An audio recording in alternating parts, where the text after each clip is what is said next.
तो कैसे हो एनिमे लवर्स, स्वागत है आपका कॉल ऑफ द नाइट के एपिसोड 13 में। और हाँ, वीडियो को लाइक ज़रूर कर देना क्योंकि यार वीडियो बनाने में बहुत मेहनत लगती है और हमारा टारगेट है 2024 तक 1000 सब्सक्राइबर कंप्लीट करना। और ज़्यादा टाइम वेस्ट किए बिना वीडियो स्टार्ट करते हैं।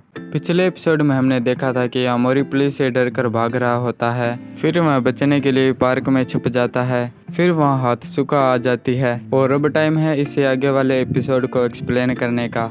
एपिसोड की शुरुआत में हम नाजुना को वीडियो गेम खेलते हुए देखते हैं। फिर काफ़ी देर बोर होने के बाद नाजुना बोलती है शायद मुझे अब जाना चाहिए। फिर हम हात्सुका के घर का सीन देखते हैं जहां वह यामोरी को लेकर आई थी। फिर हात्सुका दरवाज़ा खोलकर बोलती है मैं घर आ गई। तभी वहाँ 2 लड़कियां और एक आदमी दौड़े हुए आते हैं और बोलते हैं तुम्हारा स्वागत है हात्सुका। वे तीनों ही हात्सुका को देखकर काफ़ी खुश होते हैं। तभी इन्हें देखकर यामोरी सोचता है भाई ये सब क्या है, क्या ये हात्सुका के रिश्तेदार हैं।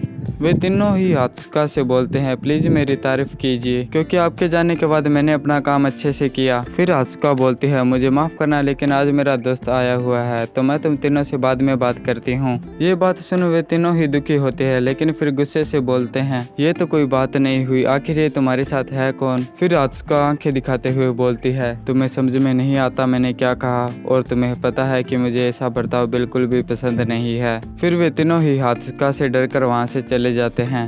फिर हम देखते हैं यामोरी एक रूम में बैठा हुआ हात्सुका का वेट कर रहा होता है। फिर यामोरी सोचने लगता है कि यहाँ सिर्फ एक ही सोफा सीट क्यों है और क्या वे लोग हात्सुका की फैमिली है या फिर उसके बनाए हुए वैम्पायर। तभी हम देखते हैं कि हात्सुका नहा रही होती है और इसी कारण यामोरी उसका वेट कर रहा था। फिर यामोरी बैठा हुआ सोच रहा था मैं इतने वैम्पायर्स को देख चुका हूँ लेकिन हात्सुका उन सबसे अलग है।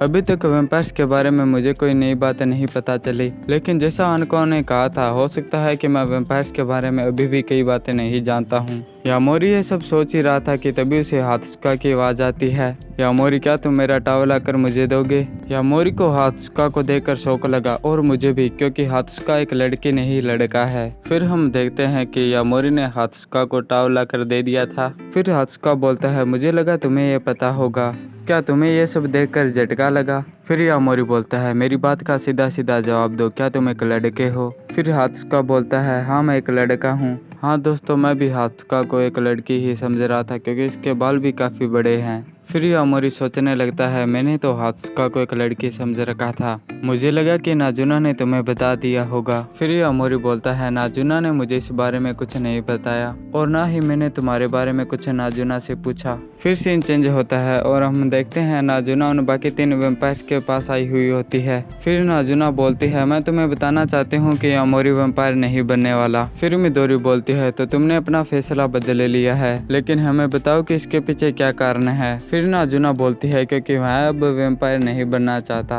और मैं भी उसे अकेला छोड़ देना चाहती हूँ ताकि वह अपनी लाइफ दोस्तों के साथ अच्छे से जी सके। फिर निको बोलती है तुम्हारा मतलब क्या है नाजुना, ये जानते हुए कि वह हमारे बारे में जानता है तुम उसे ऐसे ही छोड़ना चाहती हो। हमारी डील में ये बात तो नहीं थी। लेकिन नाजुना उन्हें घूरती ही रहती है। फिर शेरी बोलती है हमारी तरफ ऐसे देखना बंद करो। फिर नाजुना बोलती है मुझे पता है लेकिन मैं अब उसके लिए माफ़ी चाहती हूँ। इतना बोलते ही निको सामने रखे टेबल पर पंच मारकर उसे तोड़ देती है। फिर निको गुस्से से बोलती है नाजुना तुम्हें क्या लगता है सॉरी बोलने से बात बन जाएगी, अगर तुमने ऐसा किया तो मैं तुम्हें जान से मार दूंगी। फिर नाजुना बोलती है अगर तुम्हें ऐसा लगता है तो आ जाओ, मैं आसानी से नहीं मरने वाली। फिर निको बोलती है तुम्हें क्या लगा ये सब आसान होगा, अगर मैं तुम्हें मारती हूँ तो ये नियमों के खिलाफ होगा और अगर मैं यामोरी को मारती हूँ तो प्रॉब्लम की जड़ ही खत्म हो जाएगी। फिर नाजुना गुस्से से बोलती है अगर ऐसा हुआ तो मैं तुम्हें भी मार दूंगी। फिर निको नाजुना के पास आकर बोलती है तुम्हारे लिए यामोरी इतना स्पेशल क्यों है, तुम पहले भी तो कई इंसानों से मिल चुकी हो, तुम्हें मेरी बात का जवाब देना होगा नाजुना। अगर तुमने मेरी बात का जवाब दिया तो मैं थोड़ी देर यामोरी से बात कर उसे छोड़ दूंगी। फिर सीन हात्सुका पर आता है और वह चौंक कर बोलता है क्या तुम वैम्पायर बनना नहीं चाहते, इसका मतलब तुमने हमसे झूठ बोला कि तुम वैम्पायर बनना चाहते हो। फिर यामोरी बोलता है नहीं मैं चाहता तो हूँ लेकिन। फिर वह स्कूल वाली सारी बात उसे बताता है कि कैसे उन्हें एक खूंखार वैम्पायर मिला और उस डिटेक्टिव ने उसे मार दिया। फिर हात्सुका बोलती है एक इंसान जो वैम्पायर को मार सकता है ये तो एक बड़ी प्रॉब्लम है, क्या तुम्हें याद है कि उसने ये कैसे किया था। फिर यामोरी बताता है कि पहले उस डिटेक्टिव ने वैम्पायर को अपना खून पीने दिया। फिर उस वैम्पायर ने कहा तुम्हारे खून का टेस्ट तो बहुत ही घटिया है। फिर उसने उस वैम्पायर के हाथ में कुछ दिया और तभी सुबह हो गई और वो वैम्पायर राख बनकर गायब हो गया। फिर हात्सका भी सोच में पड़ जाता है क्योंकि उसे भी समझ नहीं आ रहा था कि ये कैसे हो सकता है। फिर हात्सका बोलता है सच कहूँ तो हमें भी वैम्पायर्स के बारे में पूरी तरह जानकारी नहीं होती, यहाँ तक कि इंसान भी इंसानों के बारे में पूरी बातें नहीं जानते। तुम इंसान भी किसी इंसान के बारे में थोड़ा बहुत आइडिया ही लगा सकते हो और हम वैम्पायर सिर्फ जीने पर ही ध्यान देते हैं, इसलिए तुम्हारी बात का उत्तर तो शायद ही कोई दे पाए। और तुमने कहा कि उस डिटेक्टिव के खून का स्वाद बहुत ही बुरा था और सच कहूँ तो हमें तो ये भी नहीं पता कि कईयों के खून का टेस्ट अच्छा और बुरा क्यों होता है, और तुमने बताया था कि तुम्हारे खून का टेस्ट अच्छा है। फिर यामोरी बोलता है हाँ नाजुना ने मुझसे ऐसा कहा था। फिर हात्सुका उसे पास से देखने लगता है। फिर हात्सुका देखकर बोलता है दिलचस्प, अगर मैं तुम्हें आज रात नहीं मिलता तो तुम एक बड़ी प्रॉब्लम में फंस गए थे। फिर यामोरी बोलता है अब तुम ऐसे मत बोलना कि मैं तुमसे प्यार करता हूँ।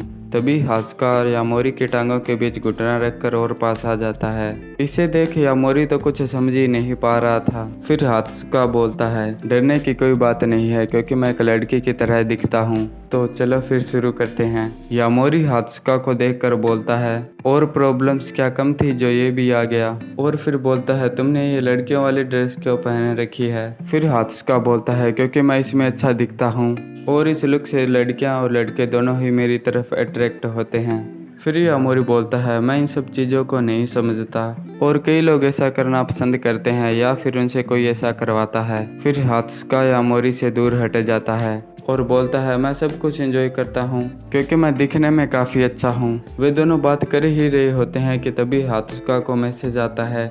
उसे देख हात्सुका बोलता है बुरा हुआ। फिर मैं यामोरी को फोटो दिखाते हुए बोलता है शायद नाजुना तुम्हें इस बारे में अच्छे से बता सकती है। फिर हम दूसरा सीन देखते हैं जहाँ निको गुस्से में होती है। फिर हात्सुका बोलता है क्या तुम्हें याद है उस दिन हमारे और नाजुना के बीच क्या बात हुई थी। फिर यामोरी बोलता है हाँ मुझे याद है कि अगर मैं वैम्पायर नहीं बन पाया तो तुम मुझे मार दोगे, लेकिन नाजुना मेरी हमेशा रक्षा करती है। फिर हात्सुका बोलता है तुम मारे जाओगे ये पक्का नहीं है, हम वैम्पायर्स के कोई निश्चित ही नियम नहीं होते और मुझे नहीं पता कि इसके बाद तुम्हारा और नाजुना का क्या होने वाला है, लेकिन मुझे लगता है कि तुमसे ज़्यादा नाजुना को अब खतरा है।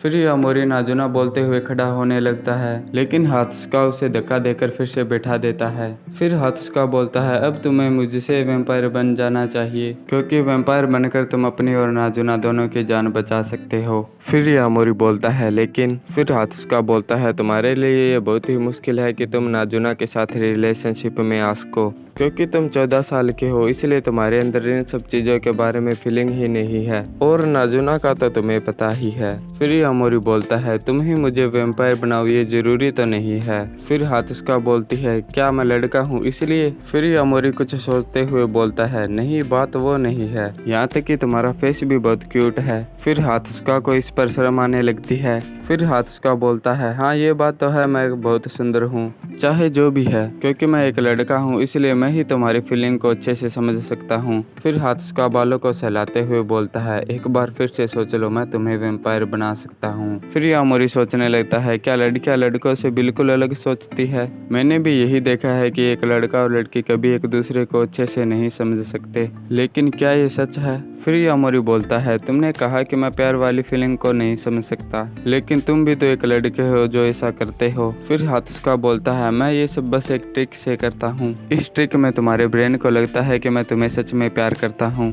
और इसी कारण तुमने देखा होगा कि मेरे बनाए हुए वैम्पायर मुझे देखकर कितना खुश होते हैं। अगर तुम चाहो तो मैं तुम्हें भी वैम्पायर बना सकता हूँ। फिर यामोरी हात्सुका को मना कर देता है और बोलता है कि हाँ मुझे लगता है कि लड़के और लड़कियां कभी एक दूसरे को नहीं समझ सकते, लेकिन ये बात भी सच है कि लड़कियों को तो क्या, मैं तो आज तक किसी को भी अच्छे से समझ नहीं पाया हूँ और यहाँ तक कि मुझे नहीं लगता कि मैं कभी नाजुना को समझ पाऊंगा और तुम्हें भी। और यहाँ बात जेंडर की नहीं है, अगर मैं लड़की भी होता तो नाजुना से ही प्यार करना चाहूँगा। फिर हात्सुका बोलता है तुम अब क्या करने वाले हो, तुम्हें पता है ना निको तुम दोनों से नाराज है। मुझे पता है, मैंने तुमसे कहा था निको तुम्हें मारेगी ये निश्चित नहीं है, लेकिन इससे ये तो डिसाइड नहीं होता कि वह पक्का तुम्हें नहीं मारेगी। और अगर तुमने ये इरादा कर भी लिया है तो क्या तुम आने वाली मुसीबतों के लिए तैयार हो? फिर यामोरी बोलता है, क्या तुम्हारा मुझे मारने का इरादा है? ये बात सुन हात्सुका चौंक जाता है और कोई जवाब नहीं देता। फिर यामोरी बोलता है, अगर तुम मुझे नहीं मारने वाली तो मेरा मानना है कि यही ठीक रहेगा। मैं इन सब के लिए तैयार तो नहीं हूँ, लेकिन मैं नाजुना की खुशी के लिए तो ये कर सकता हूँ। मदद करने के लिए तुम्हारा शुक्रिया, अब मैं चलता हूँ। फिर यामोरी भागते हुए नाजुना के पास जाता है और वहां जाकर देखता है कि नाजुना वहां नहीं है और सारा सामान भी टूटा पड़ा है। यामोरी ये सब देख घबराने लगता है। फिर निको बोलती है, तुम थोड़ा लेट हो गए, नाजुना अभी भी यहाँ से गई है और वो शायद बात करने की हालत में नहीं है और उसने ये सब बस तुम्हारी सेफ्टी के लिए किया है। फिर यामोरी डरता हुआ बोलता है, तुमने नाजुना के साथ क्या किया? फिर यामोरी जाते हुए बोलता है, मैं नाजुना को देखने जा रहा हूँ। फिर निको बोलती है कि नाजुना ने कहा है वह आज के बाद तुम्हारी शक्ल भी नहीं देखना चाहती। फिर यामोरी गुस्से से बोलता है, अपनी बकबक बंद करो, मैं नाजुना से मिलना चाहता हूँ। यामोरी नाजुना को ढूंढ ही रहा होता है, तभी उसे पुलिस की गाड़ी दिखाई देती है। फिर यामोरी को याद आता है कि उस आनकों की वजह से पुलिस अभी भी उसके पीछे है। फिर हमें कोई आपस में बात करता हुआ सुनाई देता है। हमें शायद उस बच्चे से पूछना चाहिए। तभी यामोरी को आवाज आती है, हे तुम सुनो बच्चे। फिर यामोरी उस आवाज की तरफ देखता है। तभी हमें पता चलता है कि वो आवाज पुलिस ऑफिसर की होती है, जो यामोरी के पास आते हुए बोलता है, डरने की कोई ज़रूरत नहीं है, हम बस तुमसे कुछ सवाल पूछने वाले हैं। ज़्यादा घबराहट की वजह से यामोरी को कुछ समझ नहीं आता और वह ऊपर से छलांग लगा देता है और जब पुलिस अफसर उसकी तरफ देखते हैं तो वह भाग गया होता है। तभी यामोरी भागते हुए बोलता है, नाजुना तुम्ही ने मुझे सिखाया है कि रात कितनी मज़ेदार होती है। फिर सीन चेंज होता है और हम नाजुना को चलते हुए देखते हैं। फिर नाजुना चलते हुए सोचती है, मैंने यामोरी से झूठ कहा कि रातें मज़ेदार होती हैं, यहाँ तक कि मुझे तो ये भी नहीं पता कि मज़े कैसे किए जाते हैं। मैं तो बस रात को बाहर घूमती हूँ, शराब पीती हूँ और वीडियो गेम्स खेलती हूँ, लेकिन यामोरी के सामने नाटक करती हूँ कि मैं काफ़ी खुश हूँ। चलते चलते नाजुना की नज़र ड्रिंकिंग मशीन पर जाती है और वह शराब खरीदने के लिए अपना हाथ आगे बढ़ाती है। तभी यामोरी नाजुना के पास आकर बोलता है, वाह तुम यहाँ शराब पीने के मज़े ले रही हो और मैंने तुम्हें कहाँ कहाँ नहीं ढूंढा। ये वही जगह थी जहाँ यामोरी नाजुना से पहली बार मिला था और सीन भी बिल्कुल वैसा ही था। फिर नाजुना बोलती है, तुम यहाँ क्या लेने आए हो? फिर यामोरी बोलता है, क्योंकि मैं तुमसे मिलना चाहता था और मैं निको से भी मिला था, क्या तुम ठीक हो? फिर नाजुना बोलती है, हाँ मैं ठीक हूँ। फिर यामोरी बोलता है, लेकिन मुझे तो निको ने बताया कि। फिर नाजुना बीच में बात काटते हुए बोलती है, मैंने कहा ना मैं ठीक हूँ। फिर यामोरी बोलता है, नाजुना मैं तुमसे माफ़ी मांगना चाहता हूँ। फिर नाजुना जाते हुए बोलती है, इसकी ज़रूरत नहीं है, अब सब कुछ ख़त्म हो गया। फिर यामोरी बोलता है, नहीं तुम ऐसा नहीं बोल सकती, तुम्हारी वजह से ही मैं खुश रहना सीखा हूँ। तुमसे मिलने से पहले मेरी ज़िंदगी पूरी ही बोरिंग थी। फिर सीन चेंज होता है जहाँ निको बोलती है कि नाजुना को यामोरी को वैम्पायर बनाने के लिए जल्दी करनी होगी, अगर वह ऐसा नहीं कर पाती है तो यामोरी को मरना पड़ेगा। फिर सीन वापस नाजुना पर आता है जहाँ नाजुना बोलती है, हाँ तुम्हारे साथ बिताया हुआ टाइम काफ़ी मज़ेदार था, यहाँ तक कि मुझे याद ही नहीं रहा कि मैं कभी बोर हुई थी और मुझे माफ़ करना कि मैंने तुमसे झूठ बोला था, ये बस एक दिखावा था कूल दिखने का और इसलिए मैं तुमसे कहना चाहती हूँ यामोरी, मैं तुमसे वादा करती हूँ। फिर यामोरी नाजुना की बात काटते हुए बोलता है, हाँ नाजुना मुझे भी तुम्हारे साथ काफ़ी मज़ा आया, मेरे लिए ये एक नया और काफ़ी बढ़िया एक्सपीरियंस था। अगर तुम्हें भी ऐसा लगता है तो हमें साथ में और मज़े करने चाहिए। वैसे भी तुम और मैं कभी अकेले खुश नहीं रह सकते। हाँ नाजुना मुझे लगता है मैं तुमसे प्यार करने लगा हूँ और मैं तुम्हें कभी भी बोर नहीं होने दूंगा। नाजुना हम दोनों साथ साथ रहेंगे। फिर यामोरी बोलता है, मुझे माफ़ करना, मैं कुछ ज़्यादा एक्साइट हो गया और वहाँ से जाने लगता है। मैं तुम्हें यहाँ इसलिए मिलने आया था क्योंकि मुझे चिंता थी कि मैं कहीं तुम्हें मार ना दे। फिर नाजुना यामोरी को पकड़कर होठों पर किस कर लेती है और एक प्रॉमिस करती है कि मैं ज़रूर प्यार करना सीख जाऊंगी। फिर 13वीं रात शुरू होती है और हमें नाजुना की आवाज़ आती है, हम यहाँ साथ में हैं। और यहीं पर कॉल ऑफ द नाइट का फर्स्ट सीजन एंड हो जाता है और ये इस सीजन का लास्ट एपिसोड है, इसलिए वीडियो को लाइक ज़रूर करना और हमें अब इसके सेकंड सीजन का इंतज़ार करना होगा। तो कॉल ऑफ द नाइट का फर्स्ट सीजन आपको कैसा लगा कमेंट करके ज़रूर बताना। और इस एनिमे के बाद हमें दूसरे एनिमे की एक्सप्लेनेशन स्टार्ट करनी होगी। आप अपने किसी फेवरेट एनिमे का नाम कमेंट में लिख सकते हैं जिस एनिमे की आपको एक्सप्लेनेशन चाहिए। फिर मैं उस एनिमे के एपिसोड एक्सप्लेन करूँगा। अगर उस एनिमे पर अच्छा रिस्पॉन्स आता है तो हम उस एनिमे को आगे भी कंटिन्यू रखेंगे।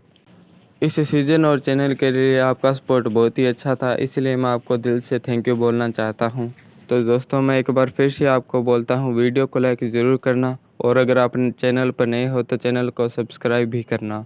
तो मिलते हैं एक नई शुरुआत के साथ, तब तक के लिए बाय और देखते रहिए एनिमे एक्सप्लेन।